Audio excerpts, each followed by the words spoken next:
3 hours before a game, if you were in a dressing room, and look, I know that the players would have known there's a good chance it would happen, but, 3 hours before a game. Yeah, I think that shocked everybody, didn't it? I mean, as you mentioned, the results haven't been great of late under Sean Dyche. The performances haven't either. They've not been exciting. The team have struggled to score goals. It's been a tough watch. There's no doubt about that. But you can handle a tough watch if you're getting results. But if it's difficult to watch and results aren't going your way, you feel there's an inevitability about where it's going. As you mentioned, though, that the fact that it happened only hours before the game, against Peterborough came as a huge surprise. I expect it will have caught Leighton and Seamus by surprise as well, more than anything. I don't think the players, they would definitely been caught by surprise, but as a player in that situation, I think you've got your mind on the game. You go into the game, you know what your job is when you get there and when you cross the line. I think it would have been easier for them than it would for the coaching staff and people around them. So I thought everybody handled it particularly well. I think you have to feel for Sean a little bit, because he did a brilliant job last year when they were under so much pressure with the points deductions, and if you actually add those points back in, they had a reasonable middle of the table season. But you are right. I mean, the draws against Arsenal, draws against Chelsea are good results on the face of it, but the football was absolutely dire. Yeah, and I do feel for Sean Dyche.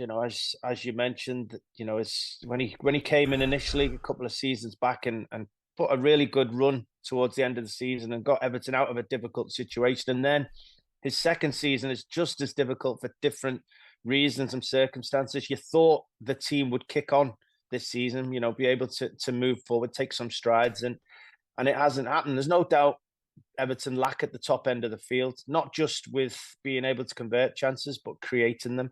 And I think the injury to Dwight McNeil just came at the wrong time for him. He's been Everton's main creator. He's the main player who takes set pieces. Sean Dyche relies on him so heavily.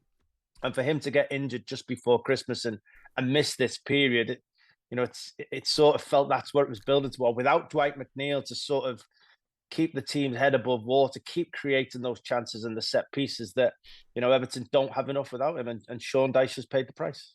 Now, it does look, Leon, like your old gaffer, David Moyes, is coming back. And knowing him as you do, what would you expect him to do when he first comes through the door to put right what we've been witnessing recently? I think he understands what the Goodison Park fans expect. I think he understands that, yes, first of all, it's 100% when you go over the white line. Yes, you don't want to concede goals, but, everybody wants to be entertained. Everybody wants to be able to get out of the seat and see goals and chances being created. So, I'd expect him to not want to tinker too much with Everton defensively, because that was the strength of Sean Dyche's team. Especially the two centre-halves and the goalkeeper have been outstanding. So I don't think he'd want to go too far away from that. But you have to find a way of getting chances for your strikers. Dominic Calvert-Lewin, in particular, hasn't scored the amount of goals you'd expect. But I think chances have been limited. And I think the chances he has had have come from, bad angles, or certainly not the caliber of chances that a top striker would be expected to score regularly. So I think it's getting into certain areas of the field, wide in particular, down the sides of the penalty areas, and providing crosses from those areas that a striker can really try and go and attack. And, I think that's where Everton have lacked. The fullbacks with the defensive solidity have been good, but they haven't been overlapping very much. And I think that would be something that he fix very quickly. Yeah, because normally when a manager comes in, first thing he has to do is address the defensive issues. They'll be shipping goals. That's often the way, but this is the opposite to that. Everton's defense, as Leon says, Everton's defensive record third best in the league, or something like that. They did lose Brozier last night by the look of it for a while. They look like it's a real shame for him after that ACL. So they could have done without that, Leon, couldn't they? Yeah, it didn't look good, did it? I mean, the challenge seemed quite innocuous. It didn't seem an awful lot in it, but you could tell by his initial anguish, and then the way he was taken straight to the hospital, not even down the tunnel, straight to where the ambulance bay was parked. So, yeah, that doesn't look good. That looks more long-term than short. And, at the moment, Dominic Calvert-Lewin was injured last night. Beto only fit striker. But, there are goals within him. There are goals within Dominic if you can get him back. There is creativity with Iliman Ndiaye, who's been particularly good and He's impressive. He's their best player, I think. Yeah, very much so. I think he needs a bit more end product because his best work is in between the penalty areas at the moment rather than inside it. But yeah, I think there is something for, if it's David Moyes, who is rumoured to be coming in. I think there is something to work with, something to build on, to take the team forward. He'll have to deal with the Calvert-Lewin situation when he comes in. I mean, his contract's running down. Do they let him go in January and cut their losses if they can bring others in? Or does he try and persuade him to stay? We spoke to a couple of Evertonians on the show, Leon, and they kind of felt like the timing felt right for him to maybe move on. But how do you read it? Yeah, I mean, it's a difficult one because, if it is David Moyes or any manager, particularly I would like it to be David Moyes, coming in January, the last thing you want is your main striker to be leaving straight away and having nobody to replace that person, even as a focal point. So I'd be very surprised if, the new manager coming in, his first act was to let Dominic Calvert-Lewin go without knowing that there is somebody coming in to replace that.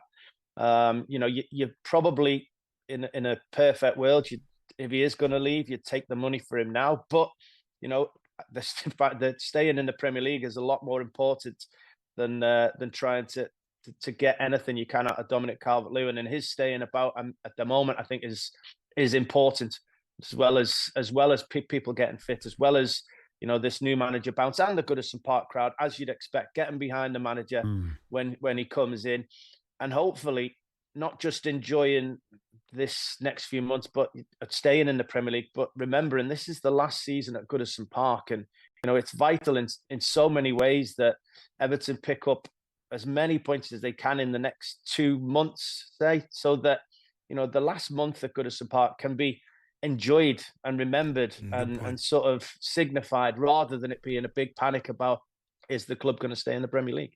I mean, you do sense that the fans will be happy to see him come back. We had one or two on breakfast saying they felt let down when he went to Manchester United, but that had kind of run its course, and I think most people would have understood why he would have taken a job as big as that after Sir Alex Ferguson. So, like you say, I would expect most people will welcome him back because, the club are fighting for their lives and they know him and they trust him. Yeah, and absolutely. I was in the dressing room when he made that decision to go to Manchester United. He sat the senior players down. We went for coffee, and he explained his reasoning and his situation like a professional. We all accepted it as you'd expect. We wished him well because he'd been at Everton for 12, 13 years. He'd given everything he had to the club, and yeah, it was an opportunity for him to go on and try and stretch himself. It's come all the way around now. He could potentially come back to a club that he quite obviously cares a lot about, loves even. I've spoken to him many times since he's left Everton Football Club. And it was a shame that offer came when it did, because I felt that he was building another strong team at Everton that actually Roberto Martinez got the benefits of, the very next season. But so he is a manager that can build teams. He's a manager that can, certainly do jobs in the short term, but he can certainly take a club forward long term as well. And finally, there's no doubt in your mind that if he does come in, Everton will definitely stay up. You just can't see a scenario in which it doesn't go right for him. I mean, look, it always happened, but they're in a much better place now than they probably were 24 hours ago if he does come in. Yeah, look, I'm an Evertonian, and everybody will tell you that it's not as straightforward as that. He's in and that's it, job done. There's always, that nervousness, that look over your shoulder. But yeah, I mean, it was difficult circumstances, situations for Sean Dyche. But yeah, I do feel that if David Moyes was to join the club, then that'd be the best thing. Cheers, Leon. All the best. Thanks very much. Thanks, guys. Cheers. Thank you. Leon Osman there, the former Everton midfielder who played under David Moyes. Somebody says they never go back. I don't know. This is a good. Do you know when you find it's the right? I didn't think that for a minute when I saw it. I saw David Moyes on the box. I'm being facetious. Yeah, he was doing a bit of telly the other day, and he was having to pass comment on. I think he did a bit on Everton and on West Ham, and he was kind of reticent, but he was talking about some of the defending and some of the things that were going on. I don't know. I just think he will sort things out. He's a good manager. Yeah, definitely. He is a good manager. So anyway, we'll keep an eye on that for you. If it is confirmed, we will bring you more on that. But Paul Hawksby and Andy Jacobs, Monday to Friday afternoons 1 till 4 on AM, on DAB, via the talkSPORT app and on your smart speaker. talkSPORT.